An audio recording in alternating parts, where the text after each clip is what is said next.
Greetings, everyone, wherever you are. We're sorry we're a little behind schedule, but it's all for a good cause because today it promises to be a very interesting one. So, if you're just tuning in or you're just catching up with us, make sure you go and get everybody, trumpeters, saxophonists, keyboardists, bassists, everybody, get them all in here because we've got our president facilitating today. So, when an elephant comes to the square, it's not a small occasion. It means it's something grand that is about to happen today. So take this time out, share the YouTube link to all your friends. If you're watching from Facebook, okay, but you get a better viewing experience on YouTube. You get a better viewing experience. So because we've wasted so much time, I'm not going to keep talking too much. So I'm going to introduce our able president of the Nigerian Trumpet Guild, in person of the one and only Mr. Abiodun Batik Adebiyi. So let's give him a round of applause as we bring him on.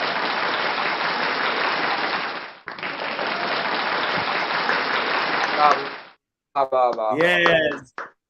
So you are welcome, sir. So you're welcome to the show. You have the floor to do the facilitation. We are not introducing you today because I think we've done numerous introductions for you at the early stages of this. Can you hear me, sir?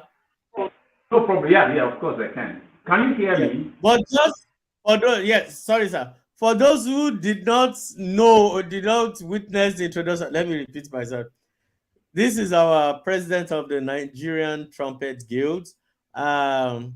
He's been a trumpeter since the late 70s. It didn't pick up the trumpet today. He's been playing since the late 70s. He's been on many boys brigade groups, playing and performing as a trumpeter.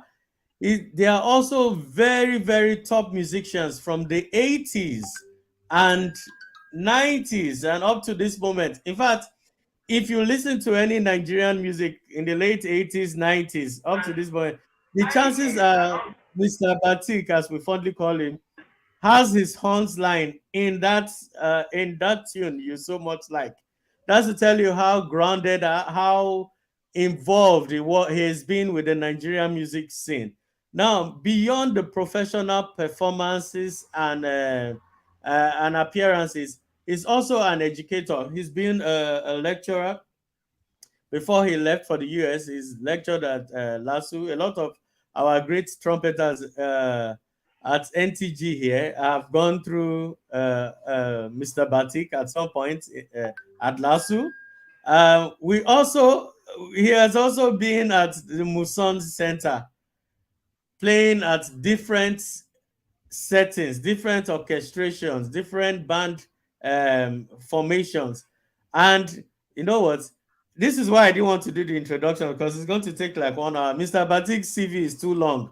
I don't know. I think we need to do a special presentation to honor Mr. Batik the way he deserves to be honored. But because, again, we've wasted too much time, I don't want to delay further. So you are welcome, sir. You have the floor. I hope I've not muddled up and messed up your great antecedent.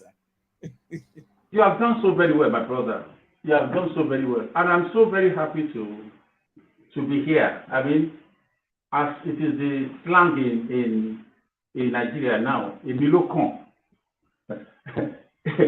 Emilokon. It is my turn, and I have to appreciate the people that we together put this program, this project, this training thing together. And my great respect to people that have taught us earlier. Mr. Jimmy, the one we know as Pastor Jimmy, he taught us Goke, Bajowa.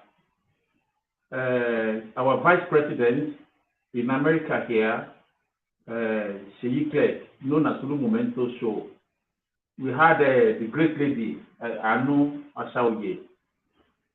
We had Dr. Kunuji, the trumpet professor, amidst us. And I think one or two other persons. This should be the seventh one that we're having. So I'm happy. Emilokan. So what I'll be dealing with today is the fundamentals of trumpet playing. We call it the foundations of trumpet playing. The topic is foundation of trumpet playing. And I want to be very careful because the training that we're doing had so many sides, so many angles to it. Theory, trumpet playing business as a musician, how you can play trumpet and make money, how to repair the trumpet, how to read music, trumpet music, how to play as a worship leader, and then the fundamentals of trumpet playing. Now, fundamentals can mean so many things, and honestly, won't want to go into what others have said. So, for some of us that have been following, you will know that we have really done a lot, and I want to thank people that have taken part. And I don't want to forget the director of affiliate chapters for ICG, Professor Carrell. She taught us 2 weeks ago, and by extension, we are going to have another ICG person joining us today. She's actually trying to get on the video. That's Dr. Pamela Smitha. Dr. Pamela Smitha is a PhD in trumpet playing, and she teaches in one university in Florida. So she's going to say hi to us. That is to show that, I mean, what we are doing is being recognized globally. Now, what I want to deal with today, I mean, people that know me, especially my students, people that are close to me, they know that I am really, really passionate about precision, about articulation, and about flexibility in trumpet playing. There is absolutely nothing you can do that will make sense if you don't have this little thing. They are little. For trumpet players, even global trumpet players like Arturo Sandoval, like Quentin Marsalis, like Alem Vizuti, and the rest of those great players, when you see them practicing or warm up in the morning, you nearly won't believe that they are the ones.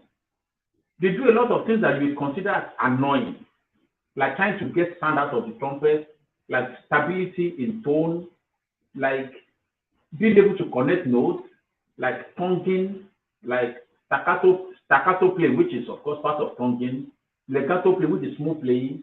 They play scale as if they are just learning trumpet yesterday. You wonder, is it not the person they call Quentin Marsalis? How can he be learning skills at this time? That is what it takes to be a player. As a matter of fact, in trumpet playing, there is this thing that is said that to be able to play very high, you have to learn to play very low. It's a game of what they call it, when something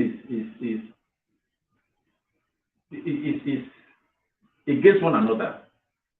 To be able to play very fast, you must be able to play very low, very slow. Paradox. Oh, yes, paradox.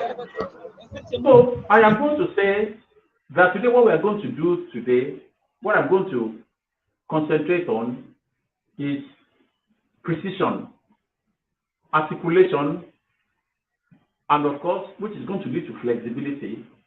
And of course, I'm a very practical person. I am not a theorist.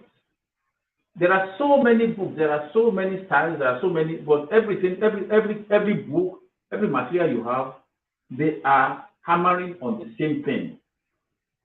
Different approaches, different exercises, different advices, but everyone is talking about what you practice, how you get the sound out on the trumpet.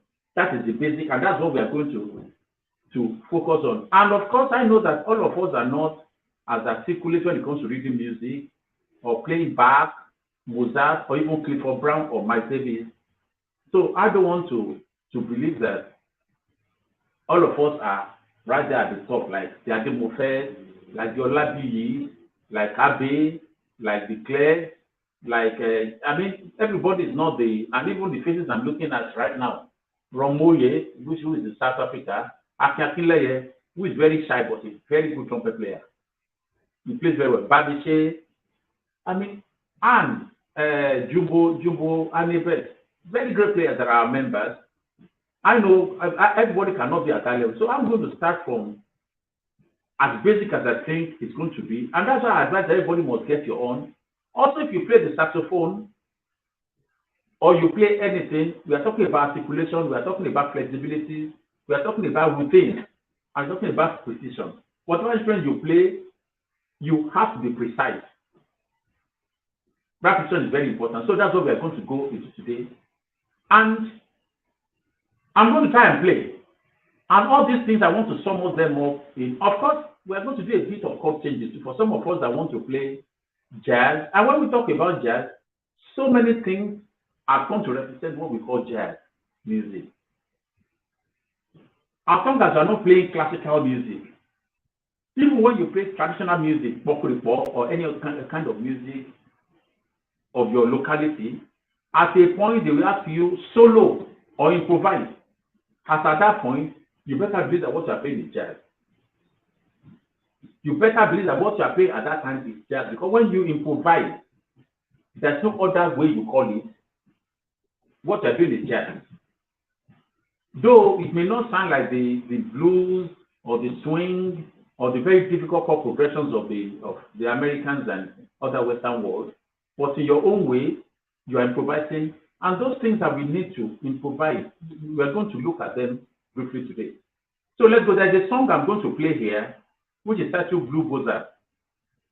So it's a popular, among jazz players, it's a popular song which has a digression somewhere, which is a change of key, or what we call a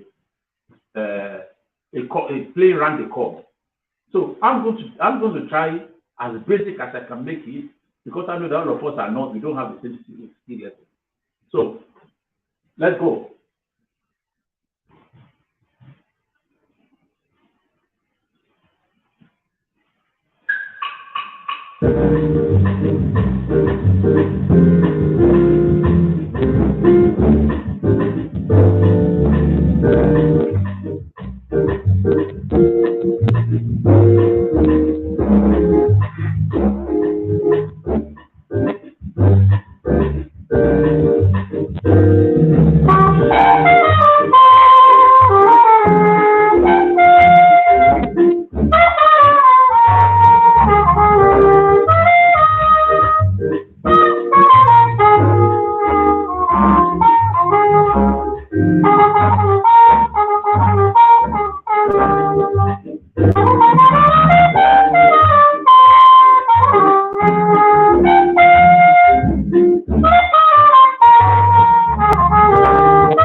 Yeah, that was I mean trying to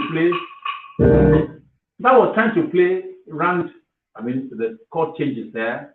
I made it as simple as we can understand it. And most of the things I want to talk about, they are encapsulated in what I just played. I mentioned precision, I mentioned articulation, and I mentioned stability, and everything they combined to form what you call phrasing. Now, phrasing is, I know for our younger players, I mean, guys that are really doing well to up the game. I mean, better than some of us that are coming up, and I will tell you that these guys are really doing very well. And it behoves on us to make sure that we give them a few of the things that we know, so that they can take over from us when some of us, I mean, hand the trumpet. Now, when we say phrases is what a lot of people are used to. Phrases, they want to play phrases like Miles Davis, like the rest of the world great. But we leave phrasing to talk about phrases. If you do not know phrasing, no matter what kind of phrases you know, it's going to be a mess. And let me make a clear distinction between the two of them. Now, to do phrases, to play phrases very well, you need to understand what is called phrasing. Phrasing as is P-H-R-A-S-I-N-G, the act of playing the phrases. Now, to be able to play phrases very well, you must understand very well how to be precise, how to articulate, and then flexibility studies. Now, I have to say a bit about when I started to learn the trumpet. When I learned as the person that presented me, our vice president in South Africa, as he rightly said, I started playing the trumpet in 1979. And after that time, I didn't know any book. I didn't know there was any book, any material, except to just listen to FRC and few radio stations, and then see some wonderful players like Adebiyi who played with Adebiyi, Victor Laya. We just listen to them. We try to copy what they play. But God gave me a gift of being able to listen very well, and which, of course, some of the older players, that's what we relied on. We hear something, and because there was we couldn't afford cassette players then, so we just listen to it once and we try to play around it. Now, what we learned then, and what a lot of other people learned then, were the things that we later used, practice on, that made us to be great players. Even at that time, we started playing in albums, played so many artists, met with great players, and they saw us. This guy can play. Come and play with us. Now, what are those things? Some of those things are precision, articulation, which leads us to playing routine. Those routines led to flexibility. Flexibility is you are flexible to play whatever you want to play. And I will give you one example when I say phrasing. What do you mean by phrasing? Let me think of a song. Great is thy faithfulness. I'll play just the chorus, and then I'll play two ways, and then you are going to choose which one is better.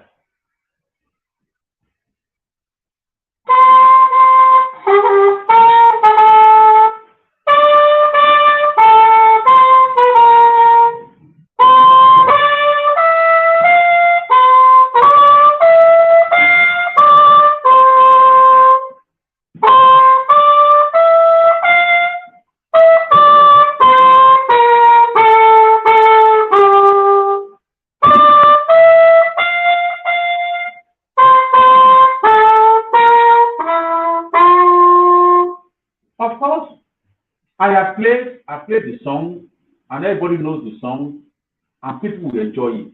But listen to this.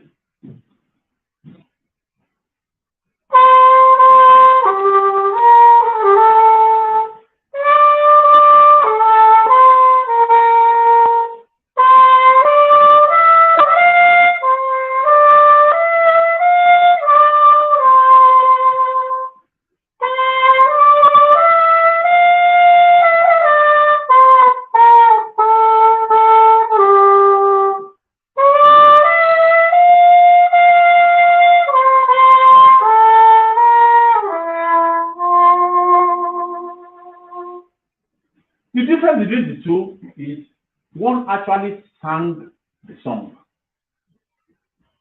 This one I just played actually sang that song.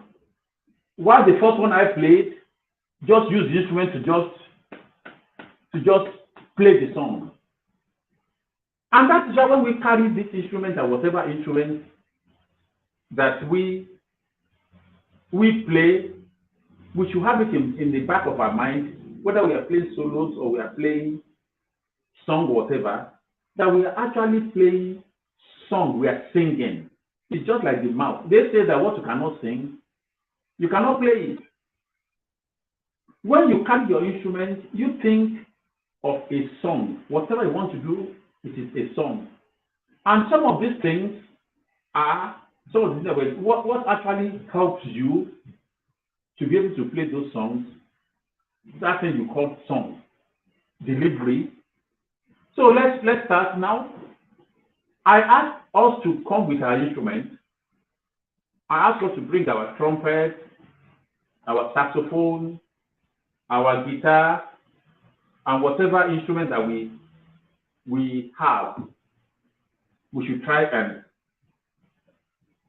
I'm going to ask us to, unfortunately I can't see many, but I know that, I mean, even if you are watching this on YouTube or Facebook, in the corners of wherever you are, you can try them out. Now I'm going to ask us to play just the scale. Da da da da da da da da da da da da da.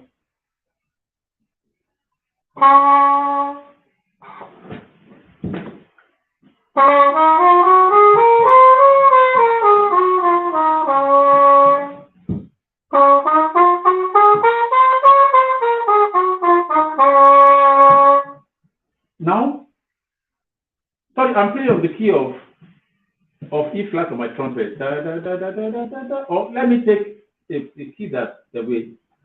Let me take the key of F concert, which is going to be our G.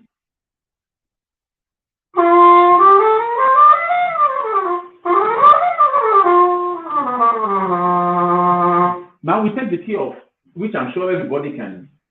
I want to believe everybody can play that well. No. Now we will try and play from do to re to the ninth.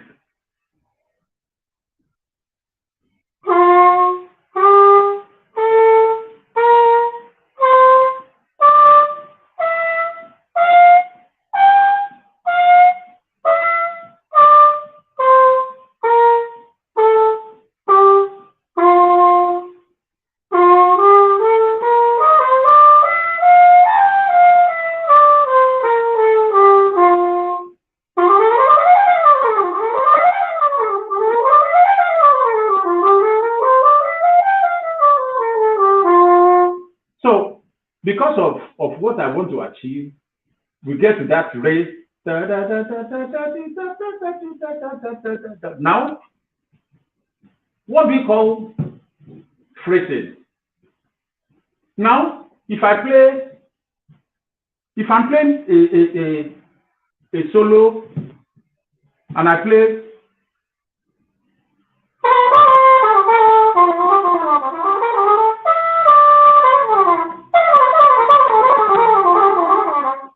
these are phrases.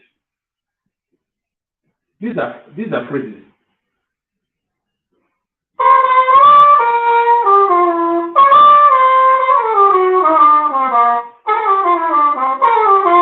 These are phrases. Now, let's now go into phrasing. Phrasing is how do you play those phrases? And I want to break them down to phrasing. And we are going to go, and I need you to come with me on your instrument. I'm going to be as slow as possible. Let's go back to playing from the first note to the ninth on the key of F concert, which is G on our trumpet. Now, when you are learning phrasing, you should learn to create patterns. You should learn to create patterns. Patterns are really very, very important because when you do like this,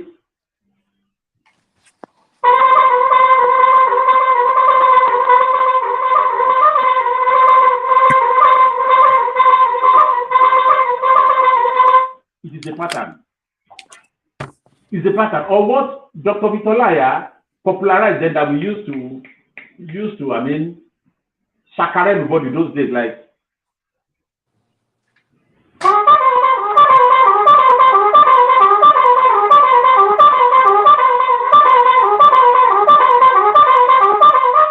these are patterns. And for you to be able to play those patterns, you need to know your articulation and precision very well. So let's start. On the key of G, let us do straight tonguing. I want to avoid too many technicalities, too many technical names. So I'll just do the straight names that we all understand. Let us play the scale of G. You follow me at my tempo. Follow me at my tempo. Or let me use metronome here. Another thing is for us to be able to practice well, we must learn to use metronome. Metronome is on our. You can download metronome on our phones. So let me use metronome here, so that because with metronome we are not going to deceive ourselves. It's important that we know how to practice with metronome. And I'm going to use. Let me see this. You put your metronome at 4/4.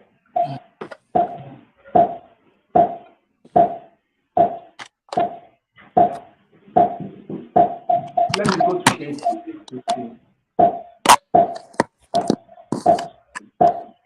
Now, I'll first of all play all tonguing before we do. And of course, when you do tonguing or two, it's a phrasing.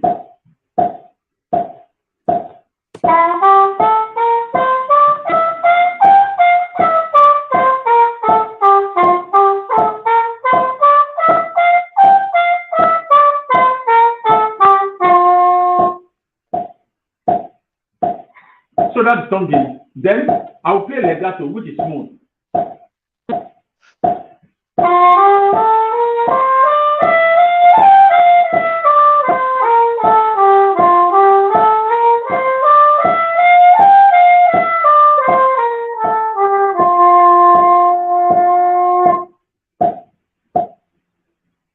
Now, I played legato, I played staccato, I played tonguing. Now, we now mix the two, and what we do is we play one note, tongue, the other one, we slow to the other one, play the third one, slow to the fourth one, like this.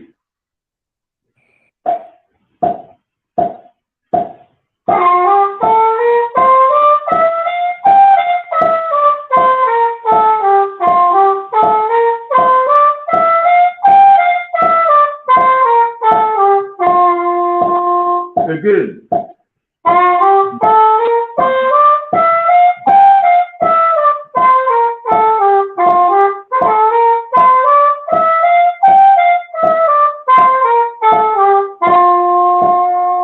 You can invert it.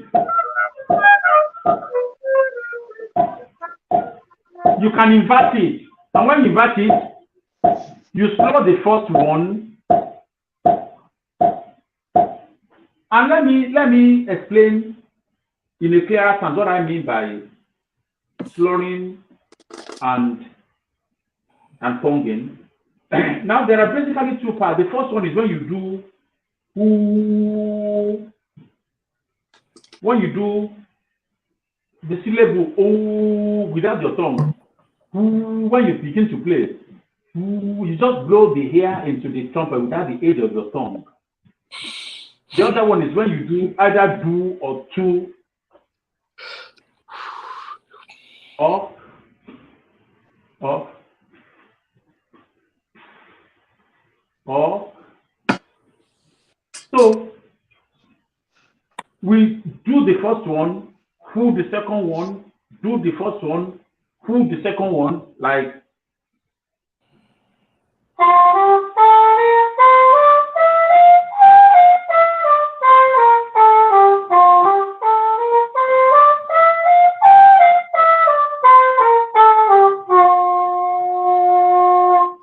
that is one. Then let's invert it. You who the first one, you do the second one, who the third one, who the fourth one.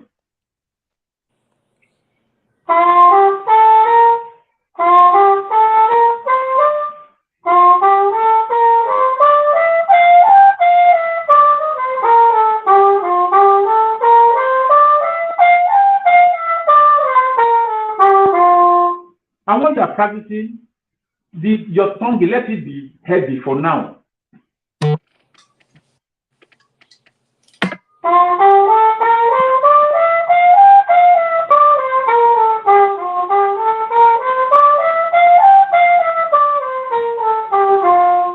And this second one is what we call jazz phrasing.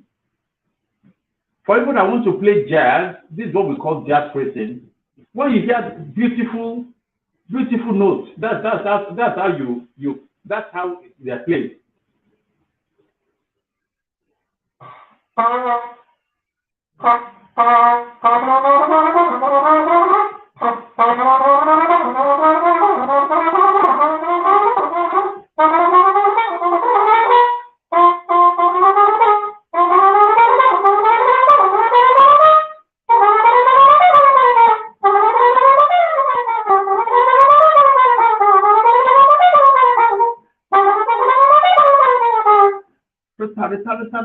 That is jazz phrasing.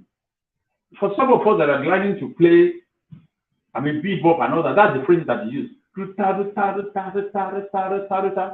And I'm going to, there are actually so many of them. But I want to limit us, essentially, we're going to play to this just two.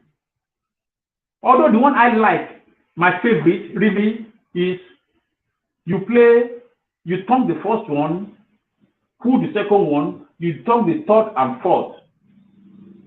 You go with that pattern. I like that a lot.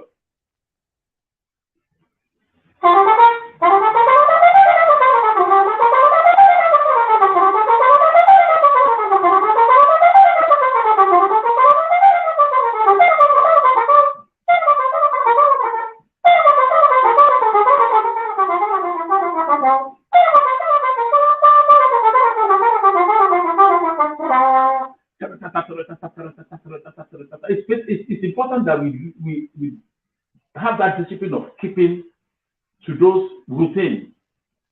It's important that whatever we're going to play, we keep to those routines when we are practicing.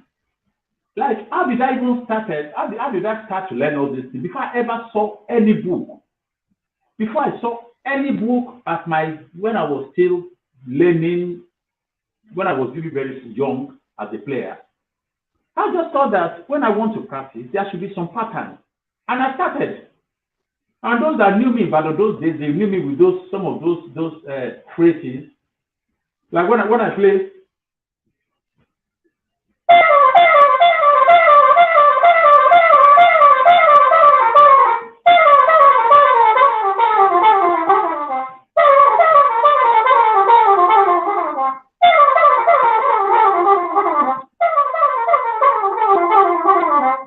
Now, it is important that we learn these routines.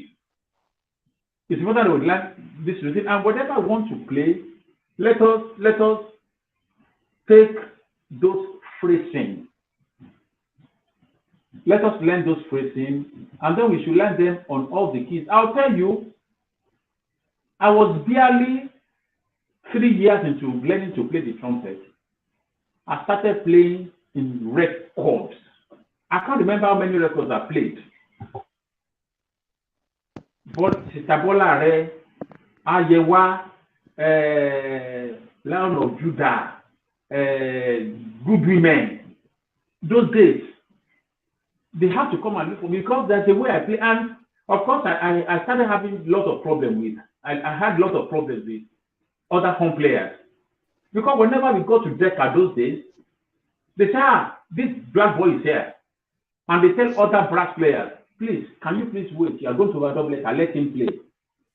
And I will play all the brass lines. I remember we were recording Lagbaja's Kulu Temper.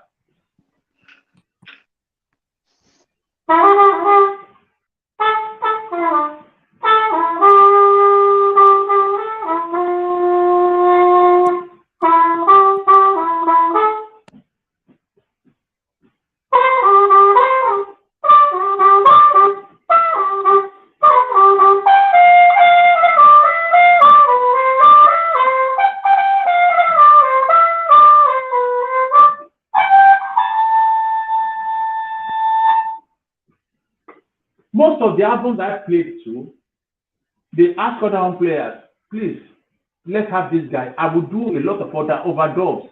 And later the engineer will say, oh, there's nothing to add again. You guys just get paid and go. It becomes a lot of problem. Why? Because when you hear Cathy home players play and they choose the same phrase pattern, which is phrasing, they chose the same pattern, it's going to sound together. And that is ensemble playing, that's orchestra playing.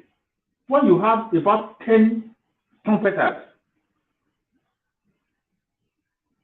those days when we go to studios and we're about playing, and they ask us to play, they play ta-da, do-da, da-da-da, do-da, ta-da, do-da, da-da-da, do-da, do-da. And I play my own like this.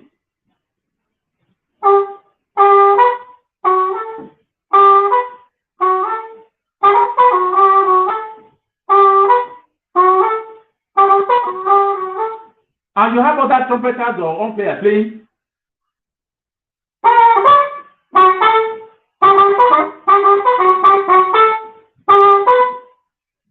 And look at them that what is happening. Let's do this phrasing. And the engineer and the producer will look and say, oh, that black guy, you have to let him play. By the time I play, they say, can you come out of this? The others play. By the time they spend 1 hour trying to get the phrase, they just tell them, can you please excuse us? These are fantastic solo players. They could play solos. When it comes to playing phrasing, play them very well, following a specific pattern, it becomes a problem. And of course, some of the guys that are taught here, they know that when some of them are very great players. I don't want to mention names there. They will identify themselves. These are some of the things I insist on. Precision and correct phrasing, then speed it up. Flexibility. With that, you are going to play anywhere at any ensemble. So flexibility is the best. I mean, precision and articulation are the vehicles that you need as a brass player. This is why brass, by talking about brass, I mean the trumpet, the trombone, and by extension, the saxophones. This is one problem we have. Guitar players can escape it. Keyboard players can escape it. They have their own phrasing too. And I'm not talking about phrases, I'm talking about phrasing. They have their own phrasing too. But the brass players, it is a very big problem. There's a record I love listening to. Ezi Nana by Victor Laya. Oh, that record is sweet. What they play there is not difficult. But if you listen to what Dr. Victor Laya and E.T. Mensah on tenor sax, or I think also, what they play is as if it's only one It's like, I think Otto. It's like it's only one person that plays. And that's the beauty of all playing. Today, I usually complain a lot when I meet some players or some when they play. And some of the people have commented on their playing on Facebook, especially. Sometimes I write very good comments openly. I go into their inboxes and say, oh boy, come on. What I've done, though I said you did very, very well, that's to encourage you here. Let me tell you the truth. Your breathing is not right, your phrasing is not right, your articulation is not right. Because no matter what, when you meet 2 or 3 players, I'm not even talking about harmony. Harmony is another thing entirely. Harmony is musical. I'm talking about the way you play your brass. A lot of artists, they want to take trumpeters, in this case, because I'm talking about trumpet players. They took you to the studio and they have to book a whole session of 8 hours for you to play simple online and then make it stick.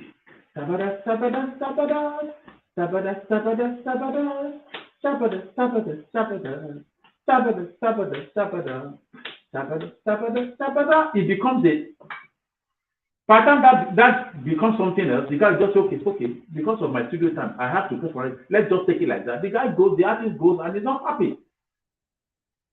So what I'm saying is that this little thing that we have done is a pity. This is not a physical class where everybody, where I have guys sitting in front of me, where I can say each person, play, let me hear you, play, let me hear you, and then make physical corrections.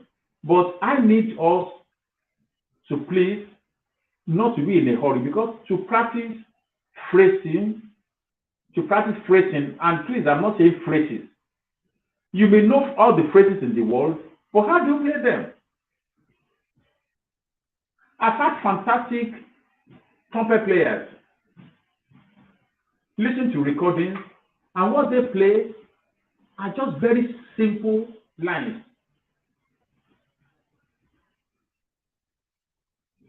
When I used to play for a band at Ikoyi, there's a friend of mine that one day played the same thing. The guy is called Tiwalade, is dead now. A trombone player with Femi Kuti and the positive force. Then he was a trumpet player. 1985, 86, 87, 88, he was playing trumpet then. Before when he joined Femi's band, he switched to trombone. So Tiwalade played something for his band, then the band was playing Afrobeat 2000, Mukoro Ways. What he played, I can't forget. They asked him to play a solo. The guy got to the front of the entire band. Mukoro Ways band, then Afrobeat 2000. They had 2 baritone saxophones, about 3 tenor saxophones, 2 altos, about 3 trumpet players. Yeah, it was big band. Big on big band. Yes. The guy got to the front to play solo, and what he played, I can't forget. He just played.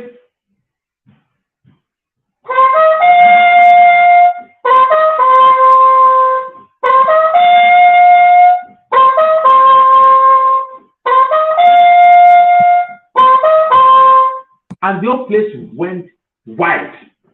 Mm. He didn't play more than that. I stood up, I went there, I said, what? Just 3 lines. Ta ta ta ta ta ta. So it is not about the many notes that you play. If you want to know, you want to play, how do you play them? Mm. The few ones you play, how do you play them? A lot of our guys, a lot of us, especially the modern guys, are interested in playing 1,000 notes in 1 minute. Mm. Interested in playing 1,000 notes in 1 minute. I met 2 fantastic players who corroborated this thought. I met Arturo Sandoval 2014. And the man said, I'm sorry for some of you that are expecting me to play extremely fast. You expect me to play extreme high notes. Eventually I play them. He said, I'm sorry to disappoint you. There are a lot of younger guys that can play that better than me. And he wasn't telling lies. at Michigan, 2014. Hey, I saw guys. Now the trumpet became like piccolo or flute. They were just going up, up, up.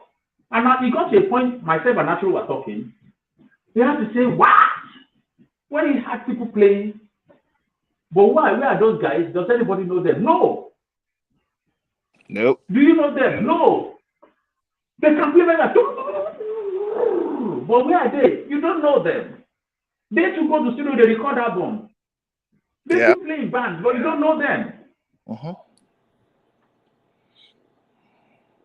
The few, you know, and you will know, we may not know, we may not know it.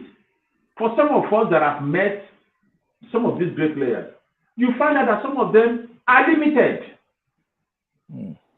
When they play, when they know how to play, we think there's nothing. These are gods of trumpet. These are spirits of trumpet. Spirit of God. With respect to them, with due respect to them, yes, but everybody is limited. If you check the YouTube, there was a conference I attended, and I met. I don't want to mention the name of the icon. And I said, sir, I really wanted to enjoy myself. I said, sir, will you please play Flight of the Bumblebee? There were so many trumpet players there, so many world class. Alan Musician was there. Can you please play? And the man said, I am sorry, you want to hear Flight of the Bumblebee? Matalis will play it. And started mentioning they will play. He said, for me, I am sorry, I cannot play it. I said, what? He said, yes. I've tried it before, I cannot play, so I am sorry. He said, but I'll play something for you. And he played. This is a truth that this is a kind of truth that some of us don't want to believe. You can do all things. There's nothing on earth you cannot play with a trumpet. It is a lie. That's why one of the reasons I have great respect for Nathaniel Bassey. The guy, there was a time he was everywhere playing b-ball, trying to sound like all the big names, especially Clifford Brown. And those of us knew that he was really very good playing. If he had stayed on that lane, he would have been one of the best that you could hear anywhere now. And I remember one of the faces looking at me now that used to go to his house every morning to learn to play like Clifford Brown. I'm talking about Jumbo. Jumbo, they go to his house and learn, and Victor Adebufe. But later, the guy looked at himself and said, look, I can't keep struggling every time. This is my line, and it cut off, and you can see how God is blessing him. You cannot go and meet Nathaniel Bassey and say, can you play a phrase by Miles Davis? He will ask you why. Why should I play it? Does it go in line with what I do? Let's even leave 1 Corinthians and 2 Thessalonians about. Let's talk about what he wants to do. Because the solution to ask is, why must I play Munche Matali? Is it in line with what I want to do? No. And today, there is hardly any part of the globe that I do not know Nathaniel Bassey for what he does. So, the thing is, have your vision, practice it. I do not begrudge anybody, no matter what you want to do, but please, learn to convey your message properly. Be very precise. Learn your articulation very well. Learn your articulation very well. And I said, of course, I don't want to talk too much. Some of the exercises I do with precision and phrasing. Some of them, when I take my trumpet, I like to do.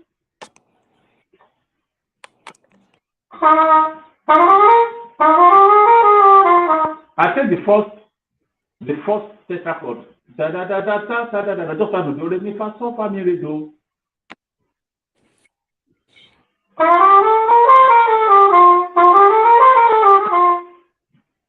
Sorry, I'm back to key of G.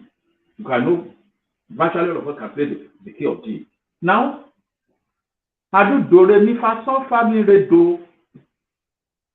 I do that, different phrases, different articulations like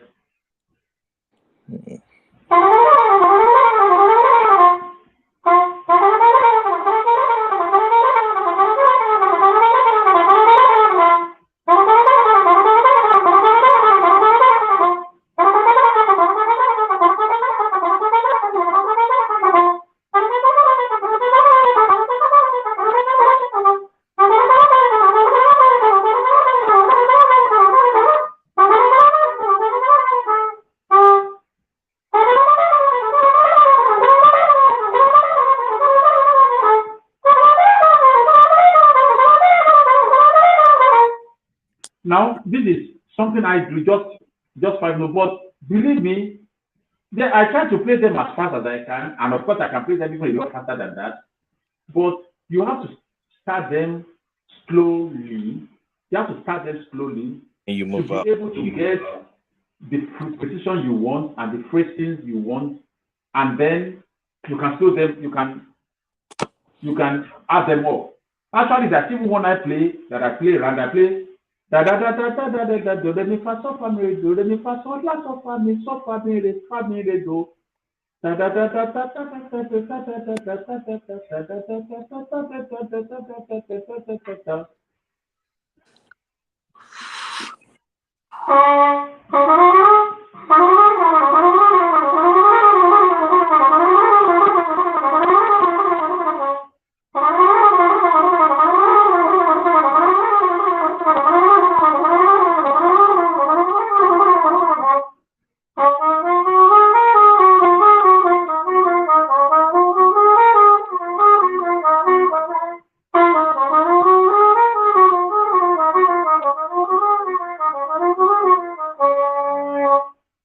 Now you can do this only when you learn your precision. Precision is going to make you to be in control of your instrument. And I'm telling you, whatever instrument you play, trumpet, saxophone, flute, clarinet, trombone, and other members of the family, whatever you can do, whatever you want to do on that with that instrument, the very first thing is to be in firm control of that instrument by knowing your precision. You want to play G, that thing must have to sound G. You want to play A, you carry your instrument, you go there, A, it sounds. I know a lot of guys, and I pick fights with them. Loving fights. They cannot play one octave, an octave of scale correctly. They are practicing pitch because they've had Adebiyi play triple IC. They want to play like Adebiyi because they've had this my brother here, Glenn. Because he has played, they want to play. Say, please play. Just play do re mi fa sol la ti do clearly first. Let's start from there. Play that without any mistake. Play that different phrasing. When you get that, then you move ahead. But people who want to start playing, even saxophone today, after learning the first 5 notes, they look at the songs that those 5 notes can. The next thing they print poster, they go to crash embassy. They want to do special number. They have learned do re mi fa sol. At least do mi re fa mi sol fa mi re do. It's just 5 notes now. Do re mi fa sol. The next thing they print poster, they go and buy bling bling clothes and high heel shoes. And of course, the instrument they will buy is an instrument that I may not be able to afford. Very expensive saxophone. Tell your uncle, I mean, now a saxophone player, please, you have to buy that one. We buy saxophone of $3,000. Send it down to play do re mi fa sol. And then when the preacher, their father or their parents are always their manager. When the preacher is preaching there, they are please sending notes. My daughter is here now. Let him come and do special number. Are you not a man of God? You want to kill this star? After knowing how to play do re mi fa sol or one key. Shallowness. Yeah, so I am not saying that it's not good for God's sake. Let us learn these things properly. Like you see, brass playing is a job. Brass playing is a job. I mean, lots of us that are talking. I'm not saying that I'm the very best too. I'm not saying I'm the. You need to see the worst of me, where I get some people will laugh at me. Yes, it happens. But of course, I've taught trumpet in Thailand. I've taught everywhere. I've taught it here in America, and of course, I have so many students in Nigeria. I taught at last for 20 years.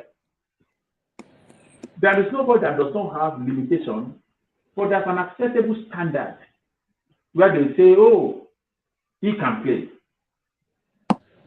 I started playing this thing since 1979, 44 years now. And well, I may not be as extremely good as some of the guys that are playing today, but I tell you that some of the guys that are playing still need to learn a lot of things. Yes, I'm very lucky.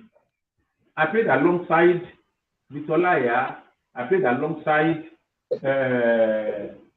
what's his name? There was the time I was assistant band leader to Eddie Okonta. Those days, he was the band leader, was the assistant band leader. We both played for another band. We were all hired and were on salary, including himself, or his assistant. But the point there is that there's a way those people, you may not be as extremely fantastic as they are, but the basic thing you need to play, you play it, and they say, "Oh, come with me." And that is the whole point in what we're saying today. Well, I don't know what the time is, but I know that we want to ask questions, please. So let everybody that wants to ask questions. If I need to play, I will. We have questions.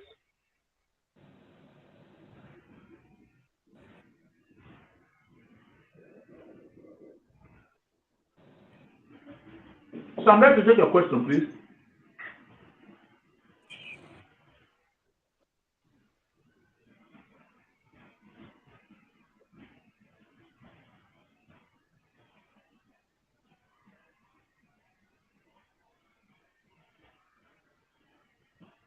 So, does that mean that there's no question?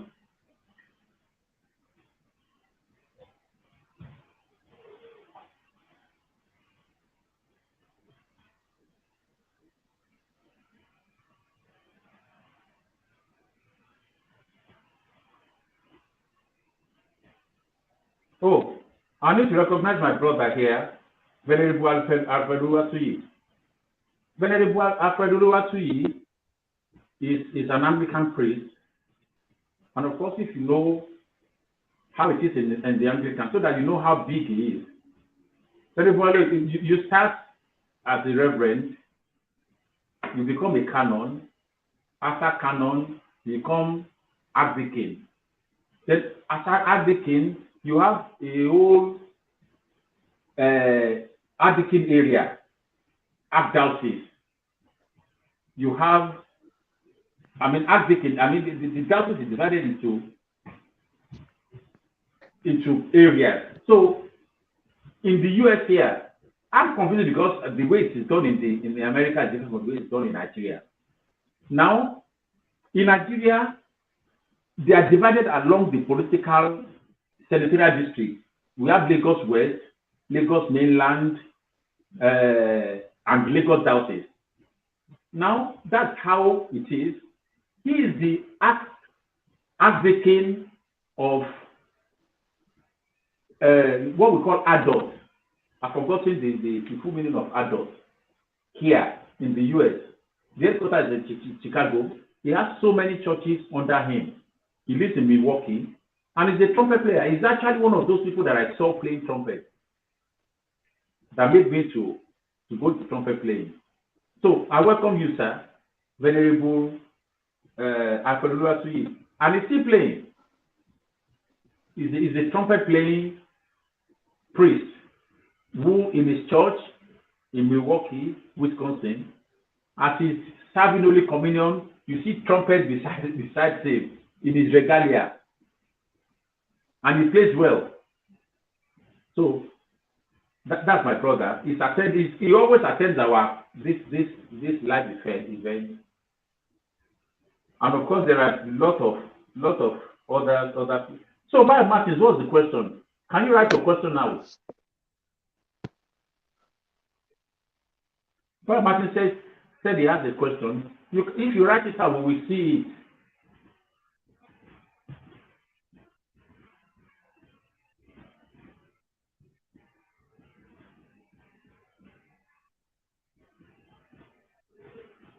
Okay. Brian Martins wrote that there are many people who started playing the trumpet much later than I did, but have stopped playing. What keeps you motivated to keep playing? 44 years. Yes. That's the question he asked me. Yes. There are many people who started playing the trumpet more than I did, but have stopped playing. What kept me motivated to keep playing? Now, I will tell you there are two or three reasons. If the way you learn to play is not right, you get to a point where you cannot go forward again. There are a lot of things you want to do in trumpet playing, but you cannot do those things. And by the time you try, and you are hitting brick wall. Which at a point you're supposed to correct your style, add to the knowledge. I like using football. I play soccer till now. I like using example of a soccer team, football team as they call it in Africa and in the UK. Thank you, my brother, very good to you. Now, the example of soccer I'm going to take is footballers have the goalkeeper, they have the defenders, they have midfielders, and they have the strikers in front. It is the job of the strikers to score goals. Others too can, including the goalkeeper, but the people whose jobs it is are the strikers to dribble, get to the front, and then net in the goal. Many a time, you see a good striker will dribble the ball, he will get to box 18 of the other team. He will meet a serious defense there. He will turn back and start passing the ball to the back. He will start passing the ball to the back. Some of them can begin to pass to the back, to their goalkeeper. And some people will say, what stupidity? How can you find yourself in front and you are passing back? He has gone to rebuild. He saw that the foundation he had for that movement, he saw that the foundation will lead him nowhere. If he kicks that ball, he will either play it off or play it to the hands of the goalkeeper. He will go back, start passing back to somewhere that is better placed to now begin to pass, and they can get the goal. That has always been my outlook to trumpet playing, and of course, whatever you do. Whenever you see that you hit a brick wall in trumpet playing, check the way you start. The moment you know that you want to play a particular pitch, you can't. If you keep forcing yourself, you are going to destroy your embouchure. What you need to do is put the trumpet down, relax, and think of how you started. How did you get to where you are? When we were learning in the voice brigade, there are a lot of people that we used to see as Egmont then. Very good players in our height then. But what they taught us at the scale then was I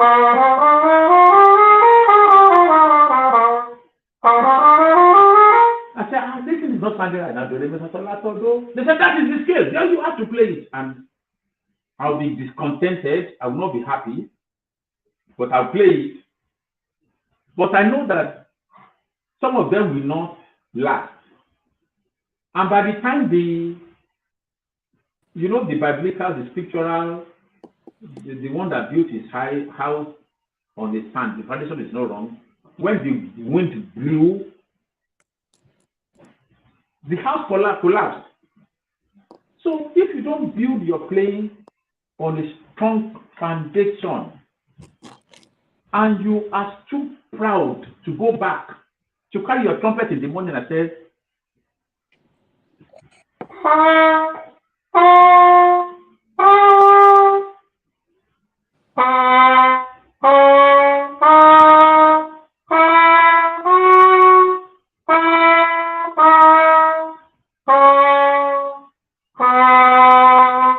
you check your sound.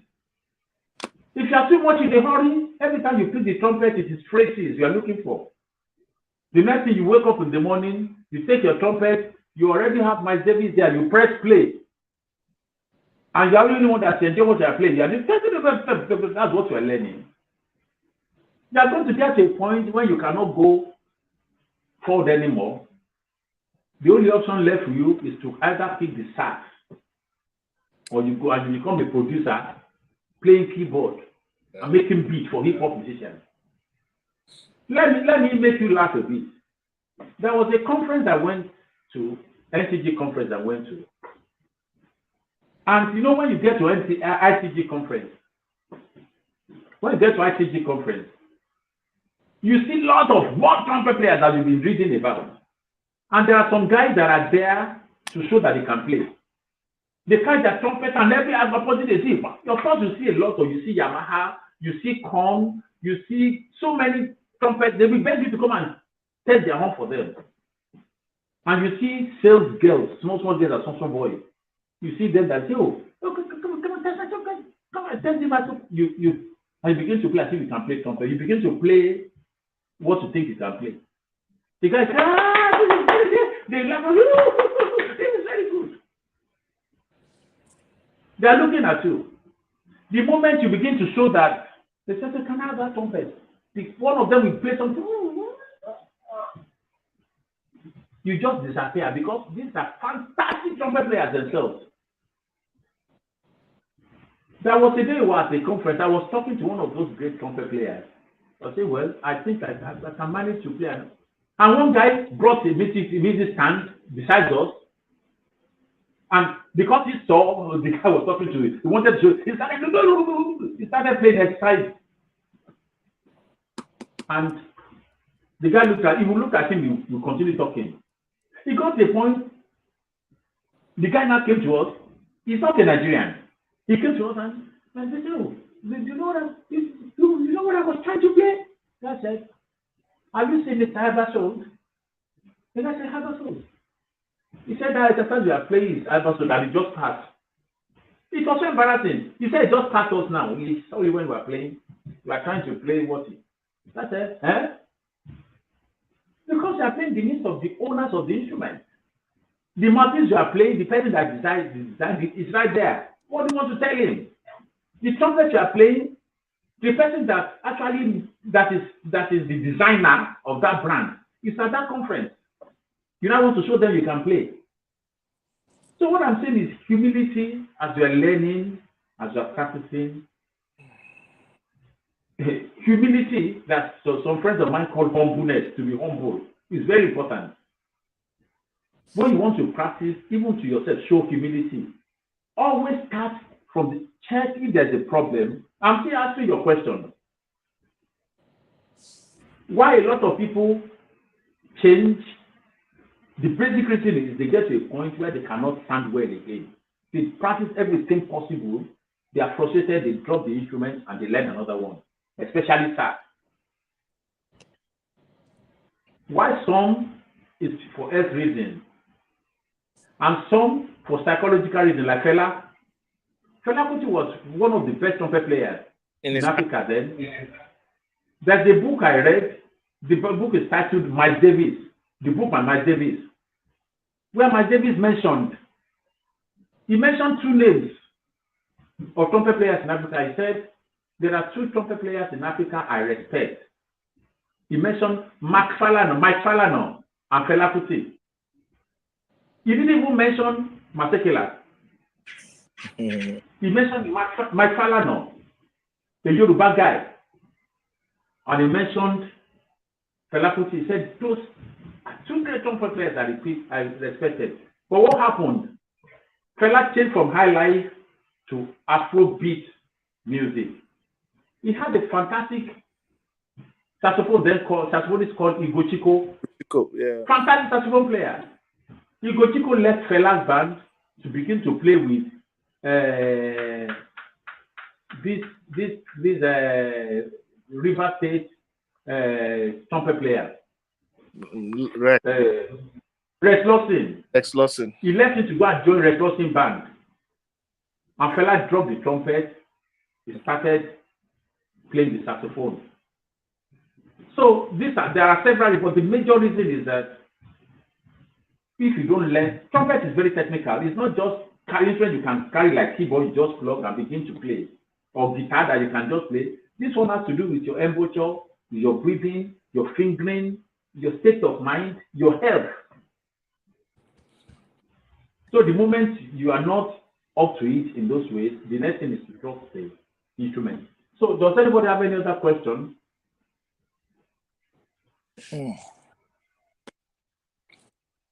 Yeah. So what are books to study for articulation, precision, and flexibility? Now, for articulation, precision, and flexibility, there's one book that is regarded as the Bible. It's seen as the trumpeter's Bible. It's called Aban. Aban studies. Most of these things that I practice, you see them inside Aban. You see them inside Aban, especially like, which of course are very good for your precision.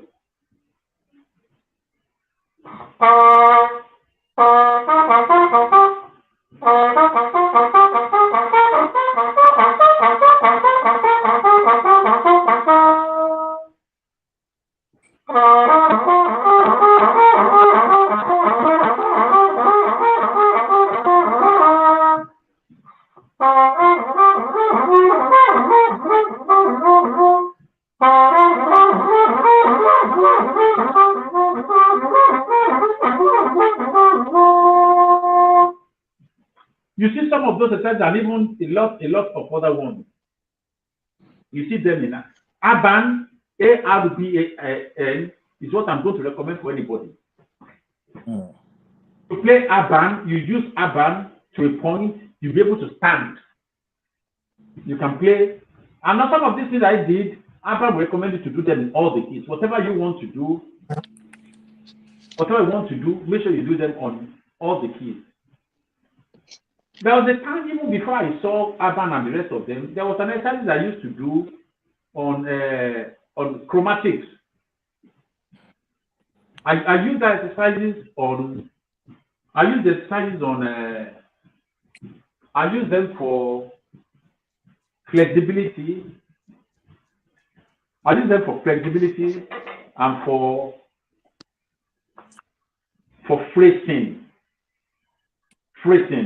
And what I do is, I just play the half of the chromatic to a point, then I play them round. I will do it very slowly for some of us that want to practice them later. And then you can choose your articulation. You can take whatever phrase you want. One more shot. One more round.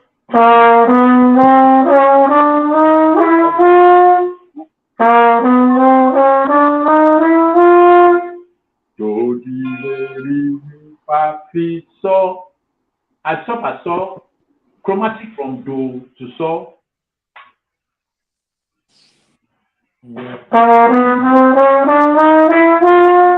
So I do that round all the keys. And if you can practice it, it is very, very sweet. Let me use the metronome again. Let me use the metronome again. Can we hear the metronome? Yeah. Okay. So let me play it down the key. Empty first, and I now do the phrasing.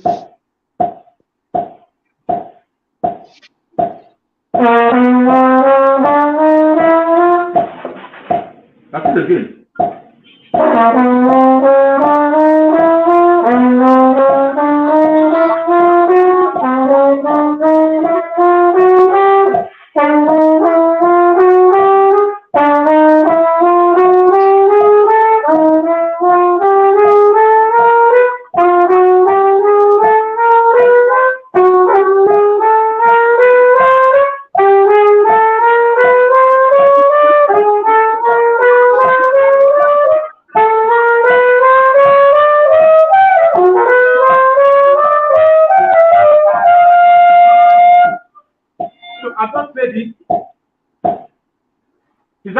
bit hard for me to play slowly because I played it so fast that to play slowly.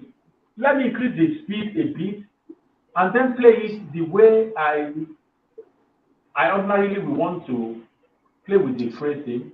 I repeat exactly what I did again. My metronome is 100 BPM, beat per minute. So on this, it's still too slow for God. Let me try it.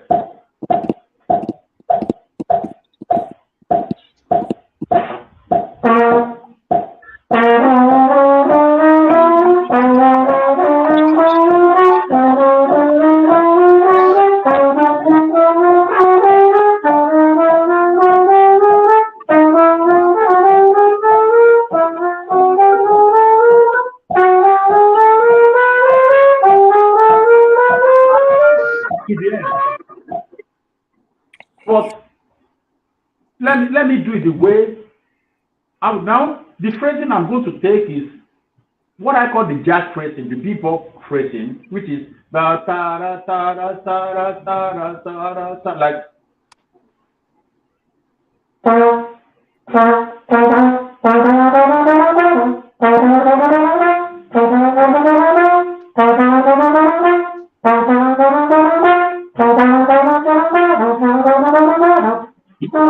so let me play around all the 12 keys. Now,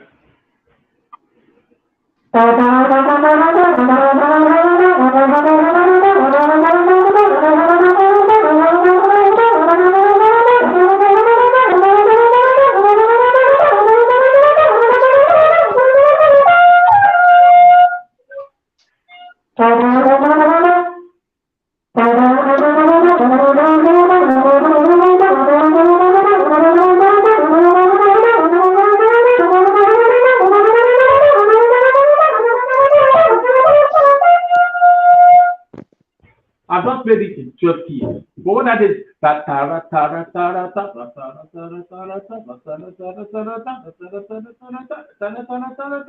of course there are a lot of other phrases that you can take.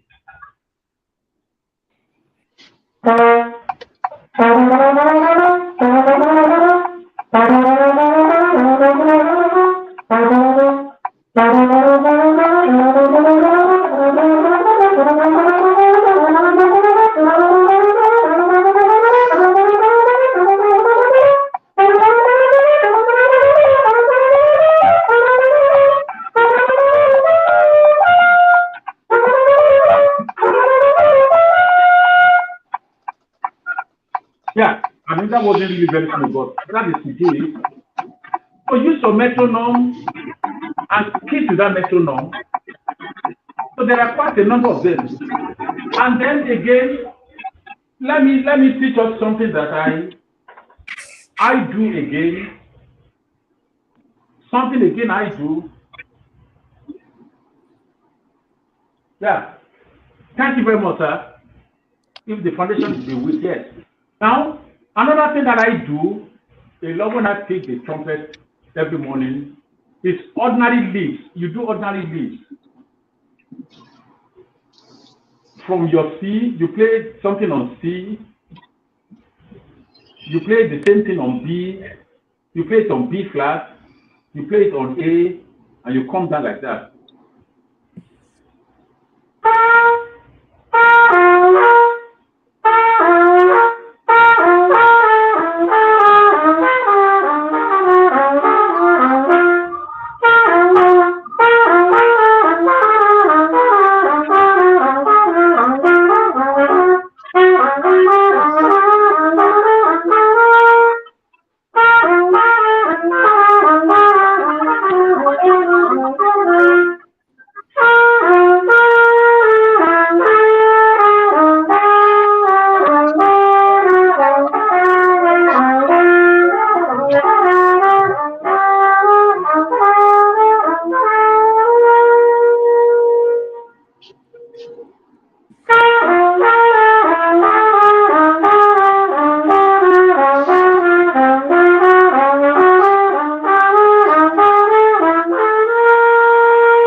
It's a good exercise.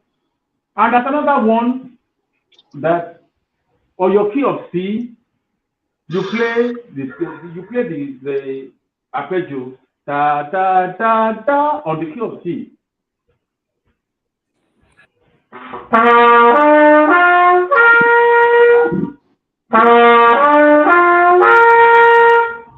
That's normal C, do, mi, so, do. You now play your B. Do, so, mi, do. Do, mi, so, do. You now go to B, do, so, mi, do. Like.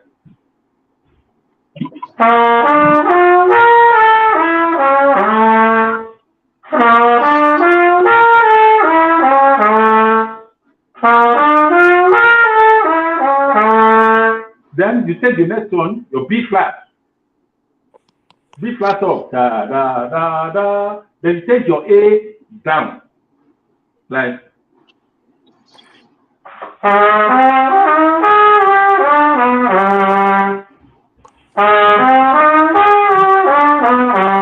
So you have.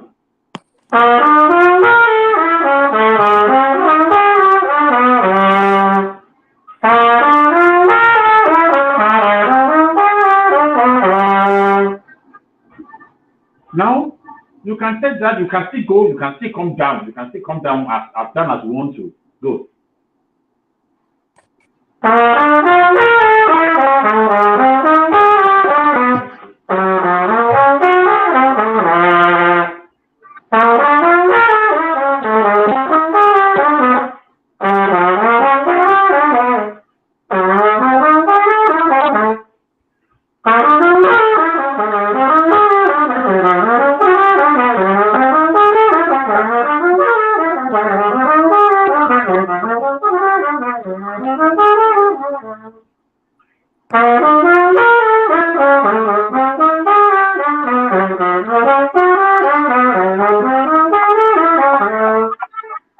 And of course, if you want, and what I did was, let me explain again technically. I played C, da da da da da da. I come down on B.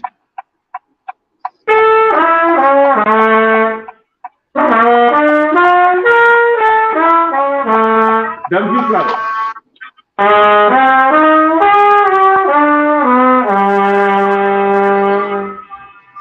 Then B sharp.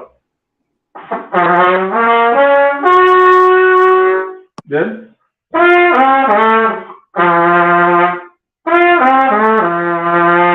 I can go to S sharp.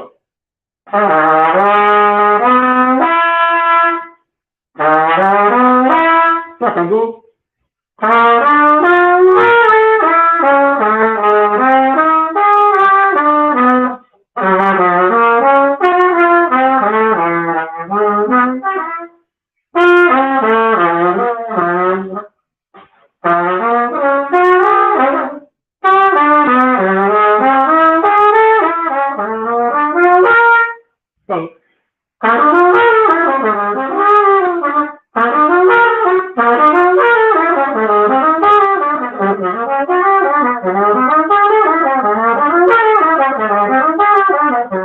Now, what I did was just the who articulation, not tonguing.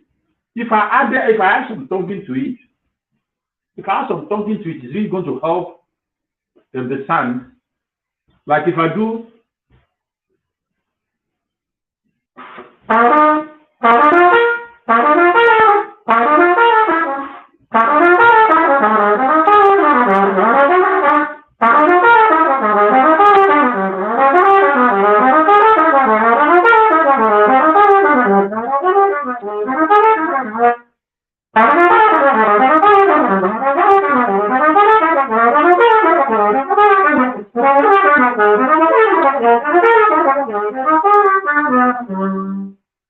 So these are some of the things that you can do, but before you can do all this, you need your articulation to be on point. Your articulation, your delivery, and then it's going to help your stability. It's going to help your flexibility. All these are and these are some of the things that you need to do. Let us leave practicing songs. Songs will sort themselves out. to play songs, they are going to be the easiest thing to do. Once you have these technicalities, once you know those technicalities, to play songs will not be anything, will not be any difficult. It won't be difficult. You just have them.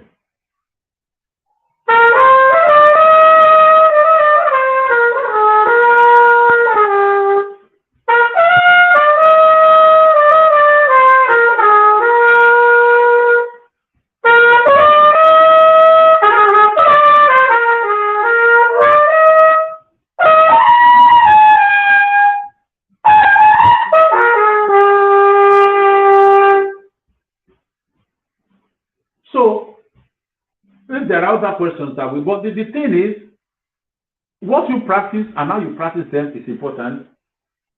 A 15-minute intelligent practice, taking note of some of these things, is better than when you say you practice for 6 hours, and what you are doing for 6 hours is just to deceive yourself, to tell yourself that you go about disturbing the whole area, and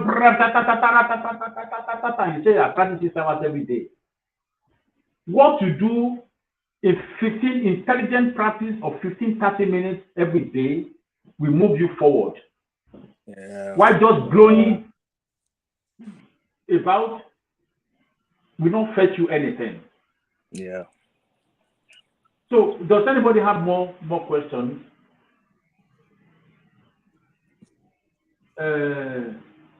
Is there any other?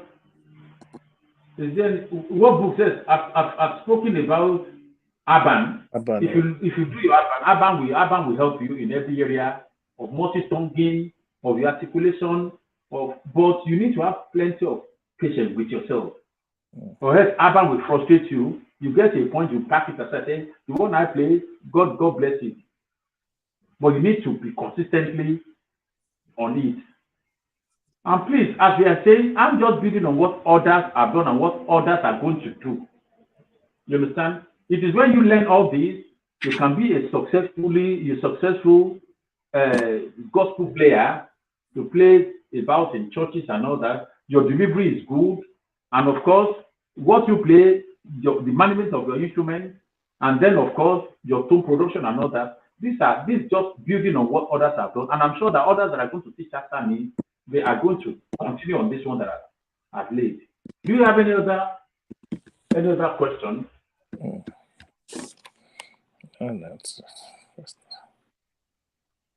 So, moderator, I don't think anybody has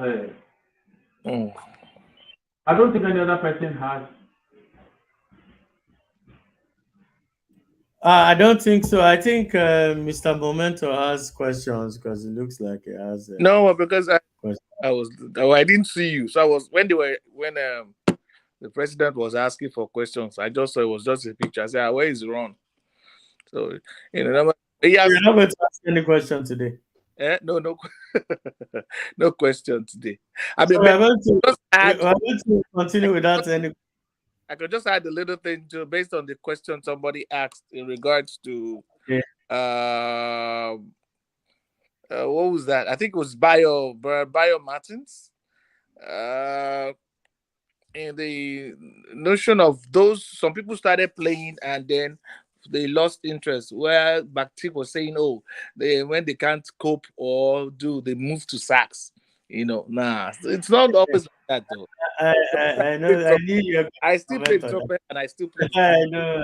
But the thing. You're not in the category now. How will anybody say that?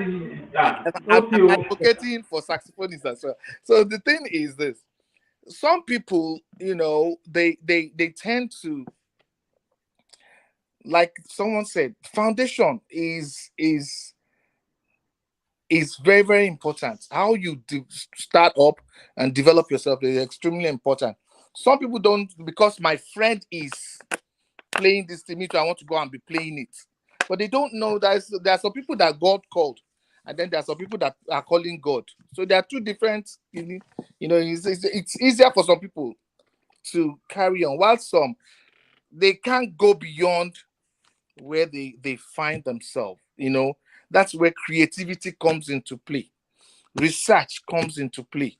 you know, because in those days when we were playing trumpet, I mean, I've not been playing as long as Batik, but I've been playing well over 3 decades. You understand? You know, at least when we started, there was no internet, no nothing. You know, it was raw talent and what you hear. You try to. So once you develop a certain um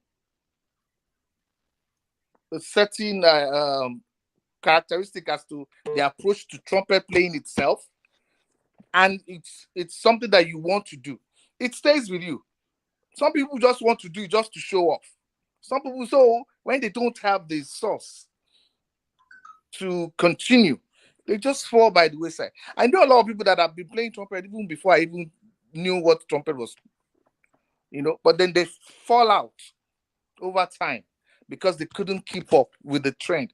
And then, as at the time some people have started playing, it's a different concept, not what they were used to hearing. I made myself an example somewhere that I was, you know, talking to some people about this trumpet. I was talking to some people that when I started playing trumpet, my idea was different. What I was projecting was different from what a lot of the people around me were used to.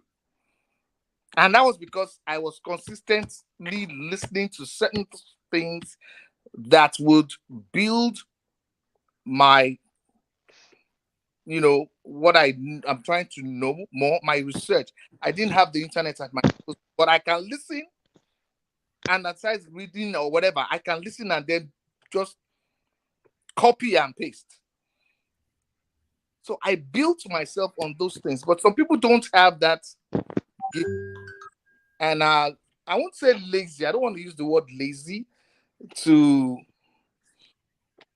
actually aspire to learn those things. Once they come to get to a point of playing that they stumble, they feel discouraged. Except you see certain people that are gearing up, let's do this, let's make it sound like this. This is how you go about it. Some people get stuck and then they just go round and round and round. When they see that they are not really improving, they fall back. Some now start complaining, oh, it's the mouthpiece, oh, it's the embouchure, oh, it's the trumpet, oh, it's I think the foundation really dictates a lot. Aside some people that, don't get me wrong, some people are gifted, some people are talented, they are just gifted. Anything they do, they get to it and they're doing it easier. It's easier for them to learn and they catch up faster. That's some people. But some people are not patient enough because, oh, Mr. A is always on the thing. They feel this is not something for me, or they just do it. They are lackadaisical about it. Yeah, just do. We'll just be following you. Like, when we're playing the street bands in those days. There are some people that were playing trumpet before I did now. But when I start to play, it's a different ball game. Because my idea of how to play, how to project together, it's there's a lot of things that comes together to make you a whole trumpet player, a whole musician, basically. But since I'm talking about trumpet, it's a lot that makes you a whole trumpet player. Having to understand ensemble play, solo playing. Some people don't have that understanding. There's a solo play, there's a group playing together. Okay, like let me make an example of uh,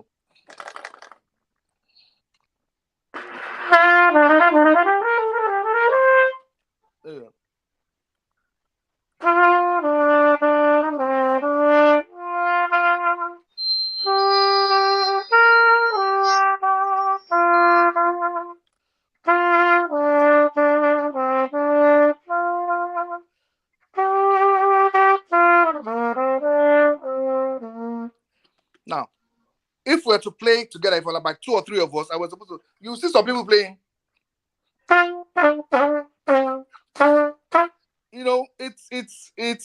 It sounds weird, and it's really common about the way people play now. When you see people playing ensemble together, you see some people playing it, and then you see some people playing.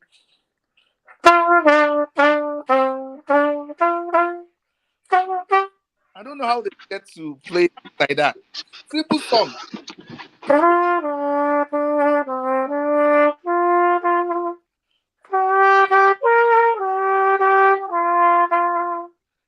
But if you want to solo, they don't understand the difference between a solo play and a collective play, or an ensemble playing together. These are little things that people are missing. They don't really have a good understanding of, when it comes to playing together.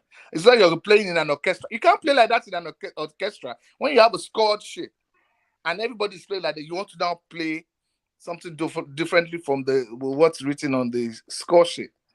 A lot of things like that comes into play when it comes to this trumpet playing, But majorly, just like the president said, foundation is very, very important, and then not just practicing anything, like you said, but practicing the right thing. You don't have to practice for 8 hours or 10 hours. Who does that? Where is the please? Where's the time? Where is the time?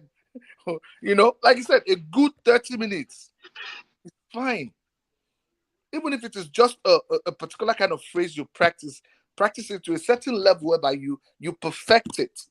You will know that, oh, this thing sounds better than when I started playing it.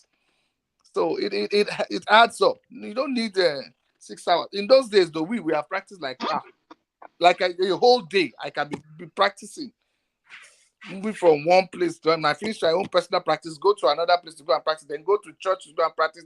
It's like it's all. And apart from that, you still play gig all night. Oh, you still play gig overnight too? Play gig all night, overnight, and it doesn't disturb your days of practices. No.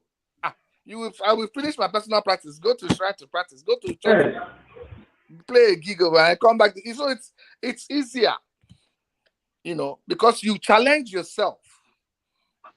Some are scared to really challenge themselves. I see some people that they really want to. They have this zeal to really want to push it. But, they probably lost one of the things while they were coming up. So that zeal it's not being ascertained to what they really want, to the degree they want, based on, their foundation. But some have zeal but don't really have the gifting. But they can always learn. But patience is one of the, patience and humility plays a large role as well. It is well. Someone Can I say something very quickly? Yeah. Mr. Jimmy wants to say something. Oh, Jimmy, okay. Yeah. I'd like to say hi to everybody, and want to do a special shout out to Mr. President. That was the master has spoken, and thank you for your simplicity and your humility. I know Mr. Ron had a lot of,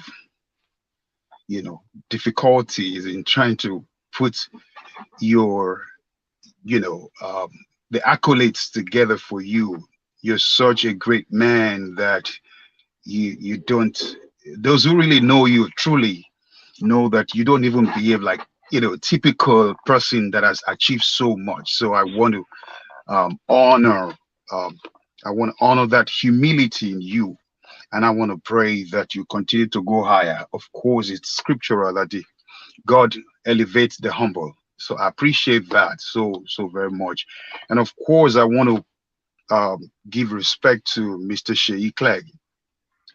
I mean, he was apparently it's humbling for me to be on this same live event with these two people, because growing up, when you talk about trumpeters in Nigeria, these two names, the day I call the day I played on the same stage with Mr. Sheyi Clegg at the redemption camp at the Holy Ghost service.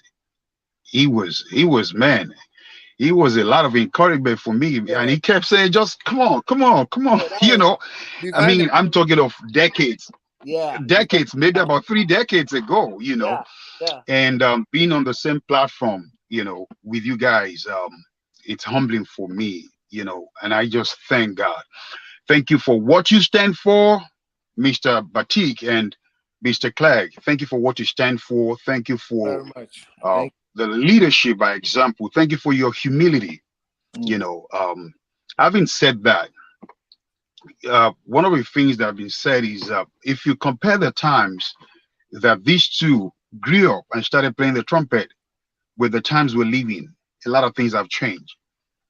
And I also want to, publicly give a shout out to Dr. Joe for a wonderful job he did last time. One of the things he said is that, and which resonate with me, and I think everybody should take this and put it on your left hand. If you use your right hand to eat, at least the left hand is not busy. So keep it there. If you use your left hand to eat, keep it on your right hand so that you don't lose it. It's that those days when you were learning to play the trumpet, if you can play a note, you're competing at the local level. So if you're able to play, your stardom is limited to that, maybe Nigeria. But now with invention of social media, whatever you put on social media is not just being seen by the people in your locality, it's being seen by all over the world. I mean, it's been seen all over the world. So why are you expecting somebody to shower some accolades on you for playing greatly? There are other people seeing it and they're wondering, what is he playing? What is he doing? Absolutely. And so Mr. Biodun, the president, has actually, I like to call him Prof because he's a prof, okay? Has done a very good job talking about foundation. And the Bible says it explicitly, if the foundation be destroyed, what can the righteous do? So the foundation is what's important. Many of us, including myself, when I was learning the trumpet, just like Mr. Clegg said, there were no materials as you can access today. You can access several materials. None of us have excuses for not being the best today, because there are free lessons you can take on YouTube, free materials and all of that. But back in the day, anybody was able to stand out and was able to lay the right foundation. And I give it to these two people that I've mentioned, I've paid respect to. I think they need to be, applauded, actually. What I'm saying in essence basically is that your foundation, get your foundation right. Get your foundation right. The phrasing, the phrases, the articulation, all those details, those were things that I didn't personally have anybody say that to me, but somehow as I began to play over the years, I began to discover them myself, not even because I read them. And so when I began to hear people talk about them, they made sense. I could connect, but in essence, if you're just playing the trumpet right now, please remember that word. You're not competing against your local or your locality. You're competing against the global world. So you're not looking at one best trumpeter in your village as your role model. You're looking at the best in the global stage. And that's how you can actually get there. And you can actually attain, get a space on the global stage. I just wanted to encourage somebody and pay my respect to these awesome two living legends on the trumpet as far as Nigeria is concerned. God bless you. And Mr. Ron, thank you so much for what you do. Thank you. God bless you. Thank you for keeping it going. Yeah. Oh, thank you very much, sir. That was a very lovely one. I really appreciate everybody I'm seeing here. And we're all glad that Mr. Clegg finally said something. We're not going to close without you saying anything. So I wanted to build on what Mr. Clegg and Mr. President even said. And while the masters are speaking, me, I'll be speaking for the lowly ones, we that were we must have a voice, and I'm the voice of the voiceless. So now there's something that happened. I was on the phone with Mr. President, was it a few days ago? So what happened was that there's this local bar around me, not a bar like that, but it's just a place that I don't know how to explain it. It's just a place that so happens they sell alcohol, but we gather there in the evening. Okay. Yeah. Okay, yeah, just in between everything. Mm-hmm. So there are these old white guys, very old. They are musicians. Like in their young days, they were it. Like they were playing classical, they were playing jazz, they were just it.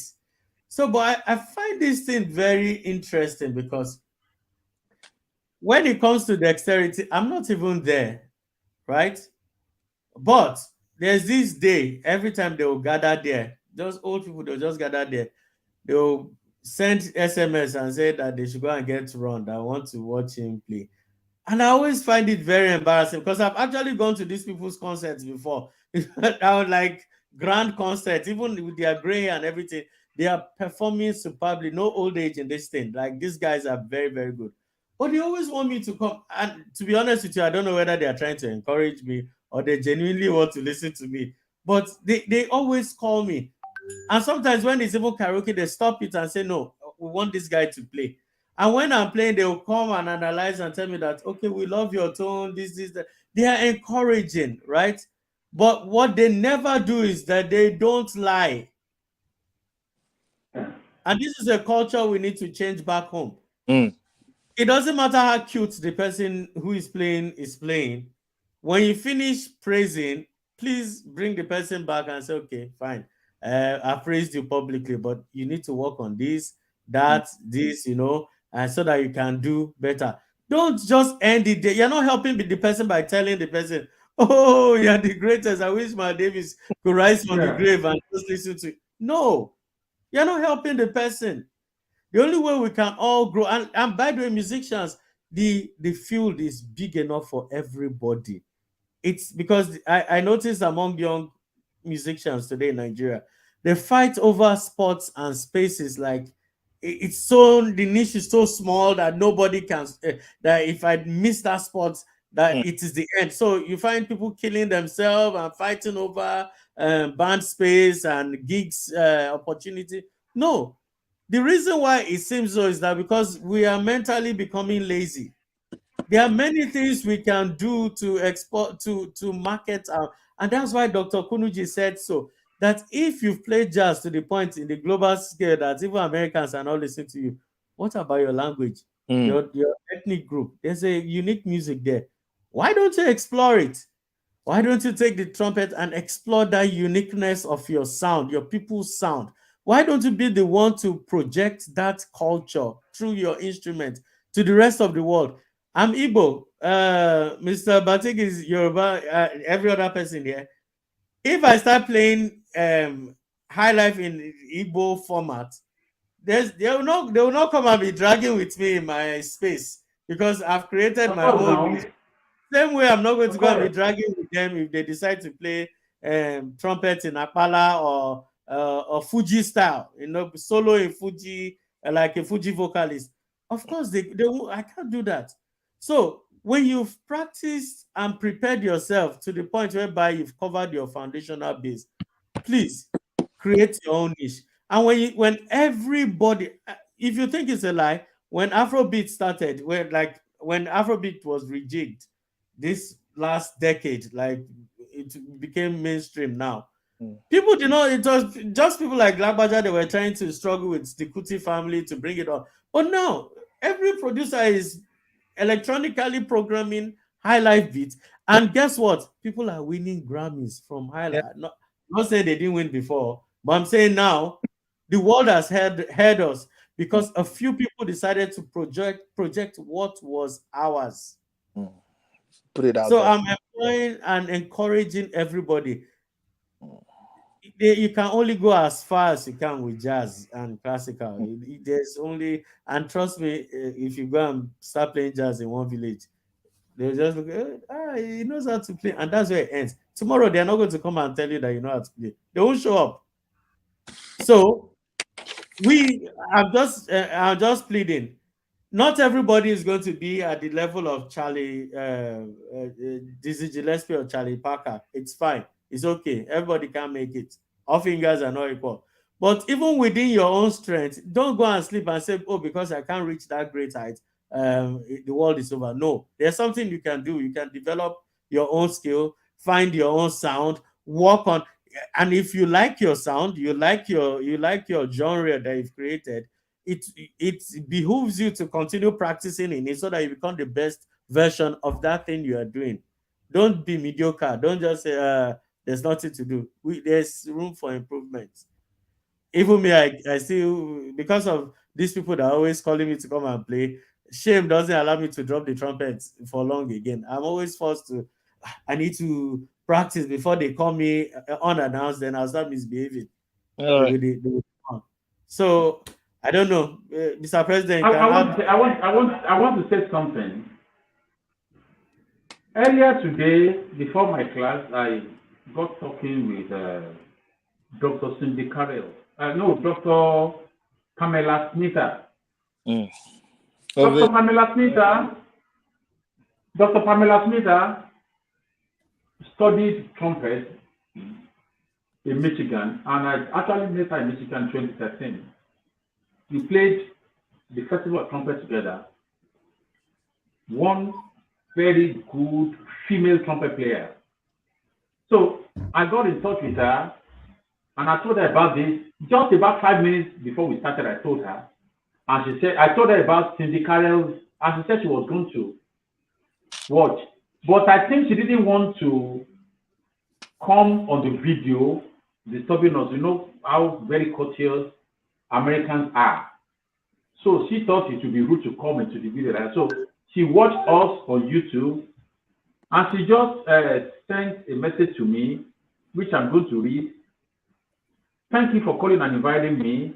I watched part of your class. I will be happy to do a class for you.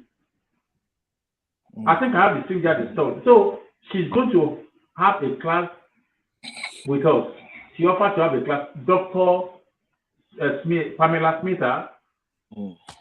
She plays with Orchestra Miami, and she's a trumpet player with Miami Symphony Orchestra. Presently, that's what she's doing. Apart from being a professor of trumpet university, she said from what she saw me do, she has a talent to give a class to us.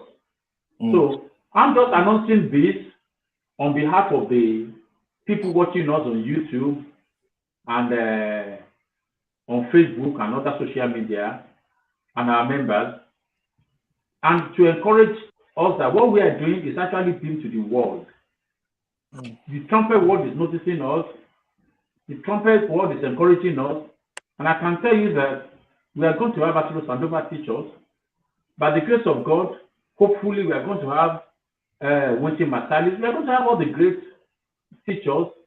And I'm going to discuss with the members of the ESCO and the NCG membership the possibility of breaking this routine to actually have a concert.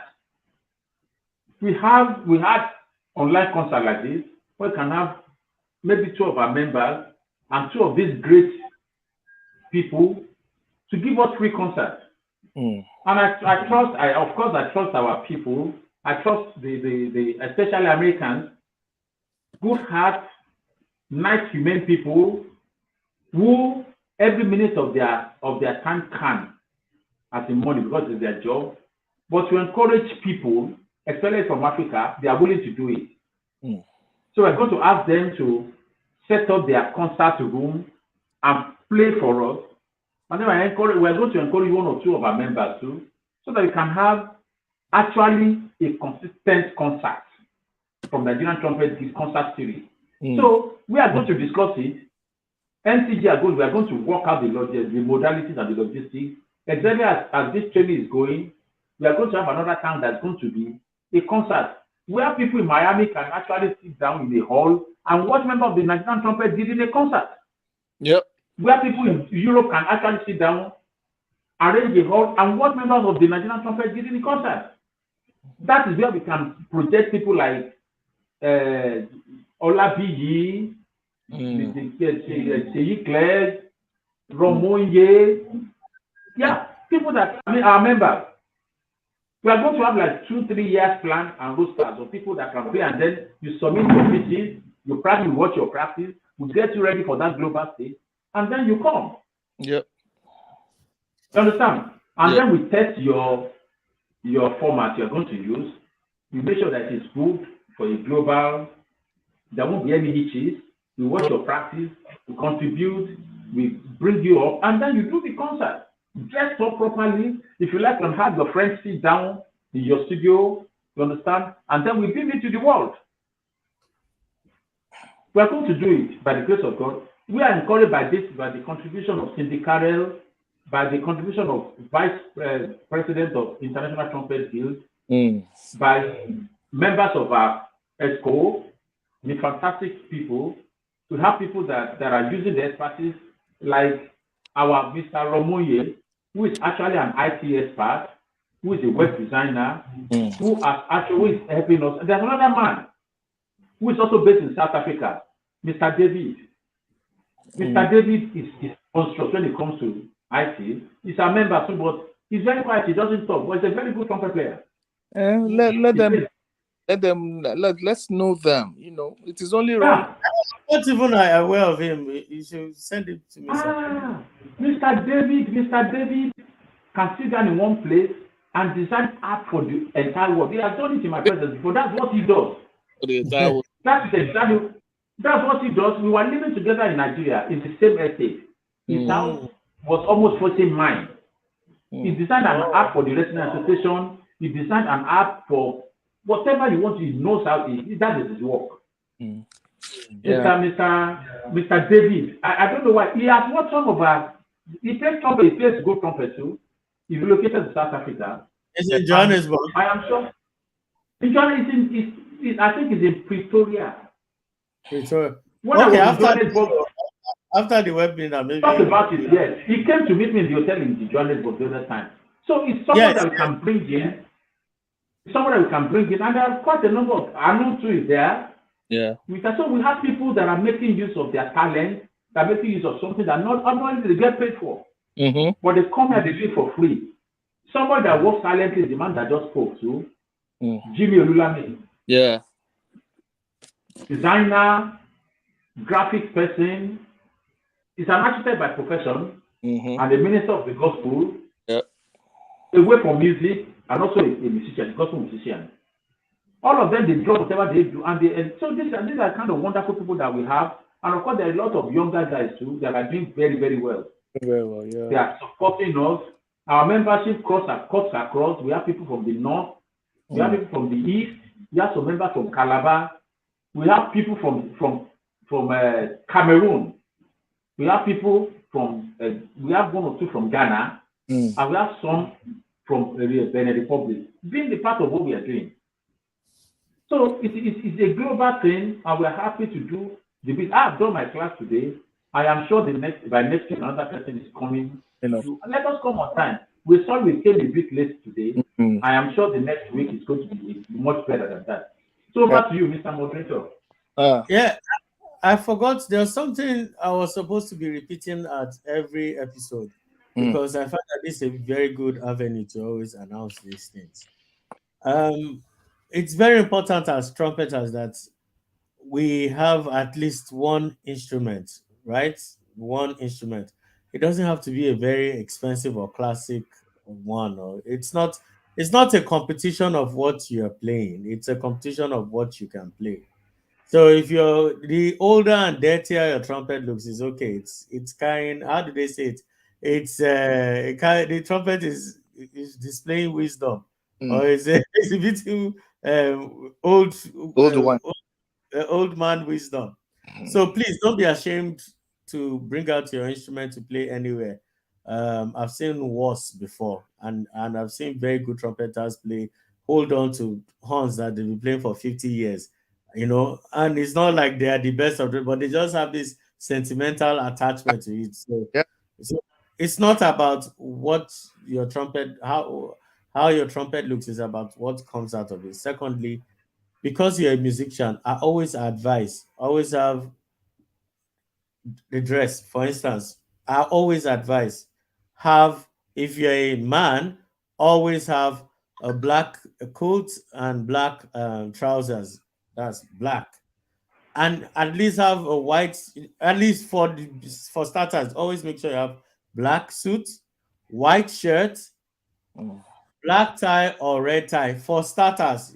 Wherever you go, they can supply you with whatever they might tell you how you need to look at. But the reason why I say this is that oftentimes I've had people look for trumpeters and people link people up. Then it's time to show up. You start complaining about basic things like this. I understand that not everybody's rich, but when you are going clothes shopping, just make sure you have these things. You have your black clothes and white shirt. If you're a lady, black skirt, white blouse. Just it will help you. You will avoid a lot of unnecessary, because check it. Most carols they always dress in black. It's usually the ties or something. They Black, just white. Yeah. you're black. It's usually black and white. When you're going for funeral, black, white. Black. Wedding, you see the band section. It's usually the same black, white with the wedding color tie. So please, don't you don't have to look. Nobody is looking at your designer. In fact, if you don't know how to play and wear you go boss or these expensive designers, nobody cares. Nobody cares. It's what comes out of your hands that they want to hear. They don't care what you're wearing. So please, I just thought I should insert this because As I was well. supposed to say it from the beginning of all these webinars we're having. We just need to keep repeating these things Okay. because we're carrying everybody along. Yeah. And by the grace of God, we'll all get there. Do you want to add something, Mr. Clegg? Oh no, that's it. That's it. Oh, okay, I thought you were saying something. So please, let's carry everybody along. And please let's take criticisms well. If somebody is critiquing your style or your technique, listen. Even if the critic is wrong, if he's wrongly criticizing you, pretend like just listen, just be humble enough to say, Might get okay, one. Might pick one thing from the criticism, whichever. yes, just agree. I say, okay, thank the critic. It's only a critic that will make you grow. Praise singers don't help Sorry, you. let me say something about critiquing. Several years back, there used to be a concert series at University of Ibadan. They call it Ibadan Music Circle Concert. And every year, there used to be this set of people that will come and play. Mr. Richard Bucknor was accompanied. Mr. Zilonye was a trumpeter. Dr. Gloria Lovanjoko was singer. Dr. Mrs. Femi Akipugbe was a soprano. And Papa Christopher Ishiku was bass solo. So these people, they used to throw concerts and the governor will attend, everybody will attend. Yeah. That was a year they were going to do the concert. And Zilonye, Mr. Zilonye, with due respect to him, bless his soul. Very well, yeah. Said, I think something happened. He said he wasn't going to be at that concert. Particularly, this people called me. I think it was 1987. After that time, I was already known playing hiding concerto. About if they knew me then. I had an accomplice then who were always traveling together. His name is Soji Stephen. He's a professor now at University of Lagos. Professor Soji Stephen was my accomplice. They were classmates in school. And that was how Papa Christopher Isiku sent for me. He said, this small boy, it's like Zilonye was going to disappoint us this year. Please. And I found myself having to play in the concert where these people were going to play. Fortunately, unfortunately, they already made posters, they already did the flyers. The day I was going to play, Zilonye came. Oops. Zilonye came. But he couldn't play since already. And he thought, I'm sorry to say this, he thought it was his stride. Every time they said trumpet concert, he had to be the one playing. So he told Papa said, look, we have already enrolled this small boy. Let him play. Next one you play. The man was in the crowd. And we played the concerto and a few other pieces, and people clapped, they stood up, oh, this is nice. Right after the concert, that people were asking me to sign autograph, they were asking me to, he came to me with his beard and said, my friend, you destroyed that piece. You're right in the midst of people. Your breathing was running riot. The articulation was not good. You didn't understand music at all. I was going to start weeping. Mm. And I remember one man, Papa, this of this. This is our father in Ibadan. Laulomide. Okay. Papa Laulomide was there. Papa Laulomide walked up to me. He saw me, my eyes were red. I felt like throw the trumpet away. The man, what's going on? Did you see cadenza behind that to play cadenza? Did you see the way you are supposed to slow that note? You haven't played that song before. When I played, people used to. I was almost going to cry. Everybody kept quiet. You can imagine after concert when people were coming to you saying, "What that was?" I said, "What did he play? What nonsense is that? Did you have me play that song before? My articulation was much better." Papa walked up to me. Papa called me. Papa said, "Thank you, boy. That was really, it was one of the best I've ever had." Mm. And Papa just took me away from there.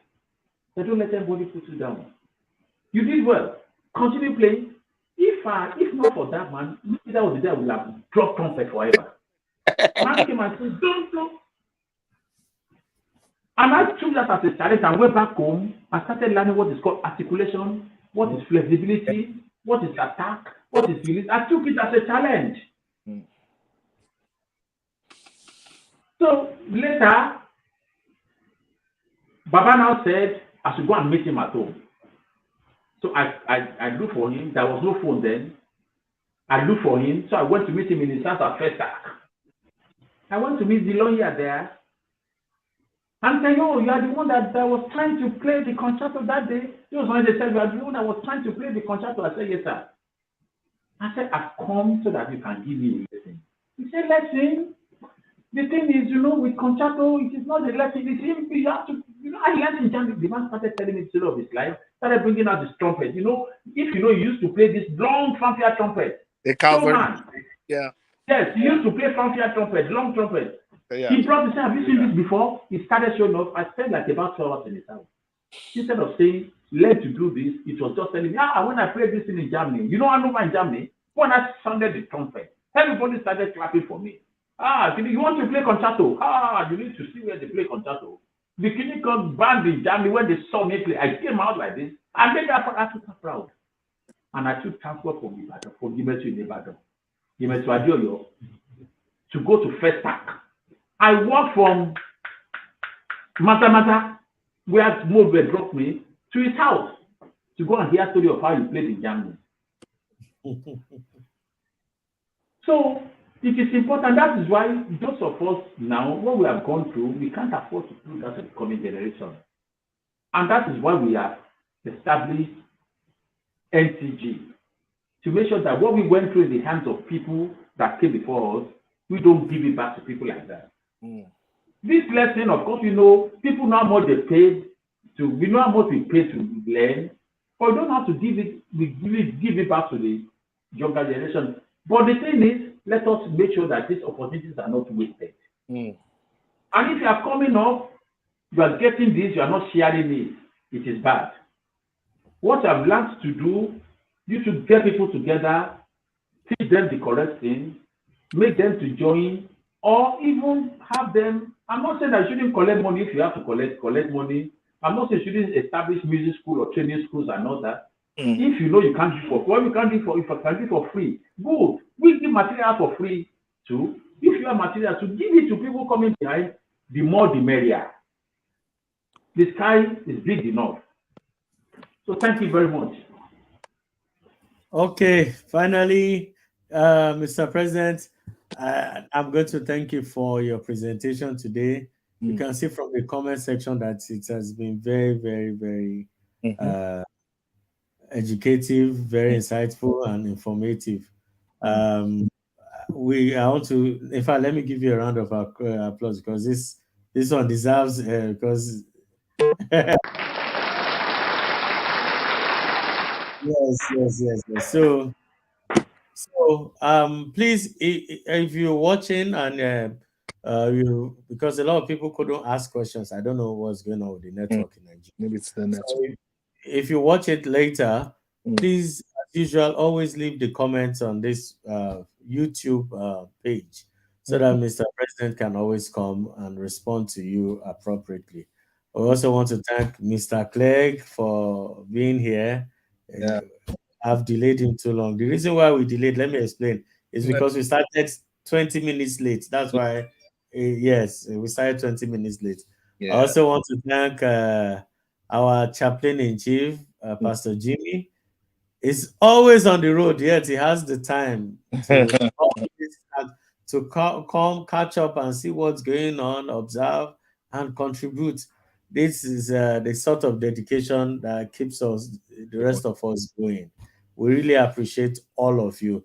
So next week, Mr. President has announced the next program. So we'll have further discussion on our WhatsApp group. So until this time again, next week, Monday, Mm. uh, remain blessed and we shall see you again.